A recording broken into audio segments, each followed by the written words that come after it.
couvre toujours les nuages de pluie. Le Centre d'études militaires conjointes royales du Royaume-Uni, Sensors Toumira, a indiqué le 26 septembre que la Russie appuyait l'invasion chinoise de Taïwan. C'est une affaire très grave, et ce n'est pas seulement mon avis. Le Washington Post et d'autres grands médias étrangers en parlent aussi largement. Regardons de plus près ce fait selon lequel la Russie soutient l'invasion de Taïwan par la Chine. Voyons cela tout de suite. Le président chinois, Xi Jinping, a ordonné de préparer la prise militaire de Taïwan d'ici 2027. Un commentaire de l'Institut royal des études de défense du Royaume-Uni en précise certains aspects. Ce commentaire indique que la Russie a récemment accepté de fournir un soutien à l'entraînement des troupes aéroportées chinoises et, en plus, de partager son savoir-faire opérationnel concernant le largage aérien d'équipements aéroportés. Selon l'Institut, l'accord vise à renforcer les capacités opérationnelles. La Russie s'engage à offrir un soutien global, formation, utilisation, maintenance, éducation, localisation et transfert de technologie. L'accord inclut des mesures pour renforcer les capacités opérationnelles, comme le largage d'équipements, l'assemblage immédiat, les procédures de commandement, l'entraînement et la gestion de scénarios proches du combat, essentiels aux opérations aéroportées. D'après l'Institut royal des études militaires conjointes britanniques, la Russie aurait signé en 2023 un accord avec la Chine pour fournir armes, équipements et technologies aux troupes aéroportées. Parmi les équipements et armes que la Russie a accepté de vendre à la Chine figuraient 37 véhicules blindés, aéroportés et véhicules de combat d'infanterie, véhicules blindés de combat d'infanterie aéroportés, 4M, 11 canons, automoteurs, amphibies, Sprut SDM, ainsi que 11 véhicules blindés, aéroportés BTR, MDM. La quantité paraît faible, mais même avec ces seules informations divulguées, on atteint déjà ce niveau. Les informations révélées indiquaient que la Russie avait accepté de vendre assez d'armes et d'équipements pour équiper une division aéroportée entière. Un accord aurait aussi porté sur la fourniture d'équipements spéciaux pour les opérations aéroportées et la formation du personnel technique pour leur utilisation et réparation. Un accord de transfert de technologie permettait à la Chine de produire massivement les armes aéroportées russes. L'Institut royal des études militaires conjointes du Royaume-Uni estime que cette coopération russo-chinoise pourrait faire progresser les troupes aéroportées chinoises de 10 à 15 ans. L'Institut royal des études militaires conjointes du Royaume-Uni indique que l'armée chinoise cherche à diversifier ses méthodes et lieux de déploiement à Taïwan. En réalité, si l'armée chinoise envahit Taïwan uniquement par une opération de débarquement, le risque d'échec est beaucoup trop élevé. Le détroit de Taïwan est un détroit situé entre la Chine et Taïwan, et il fait environ 180 km de large. La zone la plus étroite mesure 131 km, obligeant à traverser plus de 100 km, un obstacle dès le début. On pourrait penser qu'il suffit d'utiliser une flotte de débarquement pour traverser, mais c'est vraiment une idée très simpliste. Le détroit de Taïwan est une zone où les courants marins sont forts et où les marées sont très changeantes. Les courants marins instables compliquent le déplacement d'une grande flotte dans cette région. En plus, il y a des périodes précises qui sont favorables aux opérations de débarquement. De novembre à février et de juin à août, il est tout simplement impossible d'effectuer un débarquement. C'est parce qu'il y a des typhons ou que les conditions climatiques ne sont pas adaptées pour un débarquement. Bien sûr, il serait possible de tenter un débarquement pendant cette période, mais on s'attend à ce que les pertes dues à l'environnement naturel et à d'autres facteurs non combattants soient en lieu plus importantes que les pertes liées au combat. De plus, seules 14 plages à Taïwan conviennent à un débarquement. Les autres zones, avec leurs falaises abruptes, rendent tout débarquement impossible. Parmi ces 14 lieux seuls, Jinsan et Jialutang sont vraiment idéales pour un débarquement. 9 plages adaptées au débarquement sont près de Taipei, et 5 près de Kaohsiung, soit 14 au total. Mais Taïwan n'est pas stupide, donc ils ont construit des installations de défense solides sur ces 14 sites idéaux pour un débarquement. Les 9 plages du nord, près de Taipei, que la Chine ciblerait lors d'une invasion, sont couvertes de forteresses. Taïwan a déjà construit des bunkers et tunnels côtiers. Dans cette situation, certains analystes estiment que la Chine pourrait utiliser ses troupes aéroportées pour attaquer Taïwan, en menant des opérations de débarquement par la mer, et en larguant des soldats au sol depuis les airs. En réalité, en ce qui concerne les opérations aéroportées, la Russie possède une expérience et des capacités réelles que la Chine ne possède pas.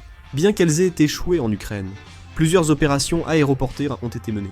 Derrière le soutien de la Russie à la Chine, il y a des calculs stratégiques très complexes. La Russie fait face à des sanctions économiques inédites, et à un isolement diplomatique des Occidentaux, mené par les États-Unis et l'Union européenne, à cause de la guerre en Ukraine. Dans cette situation, la coopération militaire avec la Chine a pour la Russie une signification qui va bien au-delà d'une simple transaction d'armes. En s'associant à un partenaire aussi important que la Chine, la Russie espère desserrer l'étau économique et diplomatique, tout en dispersant la pression exercée par l'Occident. La Russie veut aider la Chine, en partageant ses technologies militaires et son expérience aéroportée, en échange d'un soutien politique et économique chinois. À court terme, cela peut permettre de couvrir les coûts de la guerre, et À long terme, cela peut devenir un moyen important pour la Russie de maintenir sa position sur la scène internationale. Le soutien partiel et l'absence de condamnation publique de la Chine envers la Russie offrent à cette dernière un atout crucial pour contrer l'isolement diplomatique imposé par l'Occident. La Russie accentue sa pression sur les États-Unis et l'Occident en renforçant ses liens stratégiques avec la Chine.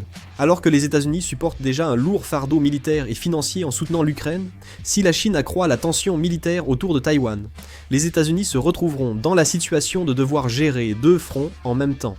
La Russie semble vouloir exploiter ce point pour disperser les ressources occidentales et perturber leur stratégie. En d'autres termes, le soutien de la Russie ne se limite pas simplement à aider la Chine dans une éventuelle invasion de Taïwan, mais revêt également un caractère de contrepoids stratégique vis-à-vis des États-Unis et de l'ensemble de l'Occident. Le calcul de la Russie est donc clair. La coopération militaire avec la Chine est à la fois une stratégie de survie face à l'Occident et une tactique qui impose un fardeau géopolitique aux États-Unis et à l'Occident. D'autre part, Taïwan semble se préparer à adopter une stratégie dite de champ de l'enfer en réponse à cela. L'armée taïwanaise prépare une opération pour dissuader une invasion chinoise en couvrant le détroit de Taïwan avec des milliers de drones. Depuis l'an dernier, Taïwan en a acquis près d'un millier. Ces drones kamikazes sont prévus pour être utilisés contre les attaques de l'armée chinoise. L'armée taïwanaise s'entraîne récemment aux drones avec des instructeurs américains. Si Taïwan et la Chine s'affrontaient avec leurs forces conventionnelles, Taïwan aurait bien plus de chances de perdre. C'est pourquoi l'armée taïwanaise introduit ou développe des armes adaptées à des tactiques asymétriques pour faire face à cette situation. Pour l'instant, ils n'ont acheté qu'environ 1000 drones, mais comptent fortement augmenter le budget pour en acquérir 11 270 en 2026 et 37 480 en 2027.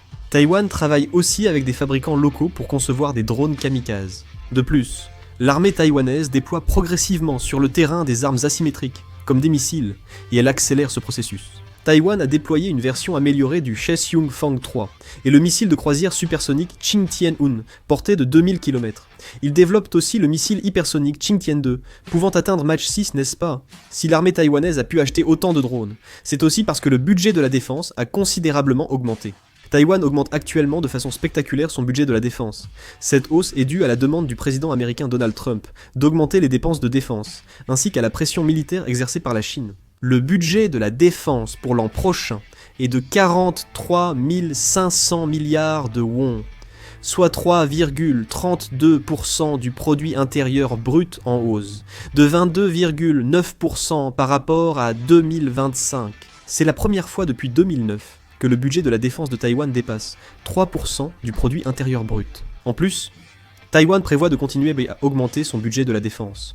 Ils ont déjà annoncé leur intention de porter le budget de la défense à 5% du produit intérieur brut d'ici 2030. Mais le problème, c'est que si la Chine envahit Taïwan, la chose la plus importante pour que Taïwan puisse gagner, c'est la volonté de résistance du peuple taïwanais. Il faut que la volonté de résistance de Taïwan soit forte pour que d'autres pays puissent venir en aide. Si la Chine envahit et que Taïwan se rend aussitôt, le pays tombera avant l'arrivée de l'aide. La situation de Taïwan paraît donc mauvaise. Tout d'abord, selon l'annonce de l'Union taïwanaise et l'enquête annuelle sur les relations entre les deux rives du détroit du 22 septembre, le taux de mécontentement des Taïwanais envers la politique anti-chinoise du gouvernement taïwanais est actuellement de 63%. Le taux est passé de 43% à 63% en 2024, soit plus 20 points. À Taïwan, la part des personnes favorables à plus de coopération économique avec la Chine est passée de 41% en 2024 à 46% en 2025. Le pourcentage de personnes opposées à l'augmentation du budget de la défense est également de 46%, tandis que 44% y sont favorables. Plus de personnes s'opposent à l'augmentation du budget de la défense. Bien sûr, à la question de savoir s'ils seraient prêts à se battre pour Taïwan en cas d'invasion par la Chine, 67,8% ont répondu oui. Le taux de soutien parmi les partisans du Parti démocrate progressiste à Taïwan était de 86% contre seulement 36% chez ceux du Kuomintang et du Parti populaire, parti d'opposition. Malgré une hausse, environ 30% de la population taïwanaise ne se battrait pas en cas de guerre. Dans ces conditions, la capacité de Taïwan à résister reste incertaine. Ces nouvelles ne font que pousser à soupirer. J'aimerais ne vous apporter que de bonnes nouvelles. Mais vu l'instabilité internationale, je vous annonce seulement de mauvaises nouvelles. Je vais m'efforcer de vous donner des informations objectives. Que pensez-vous du fait que la Russie aide actuellement la Chine à préparer une nouvelle attaque contre Taïwan? N'hésitez pas à laisser vos avis dans les commentaires. C'est tout pour cette vidéo. Merci beaucoup.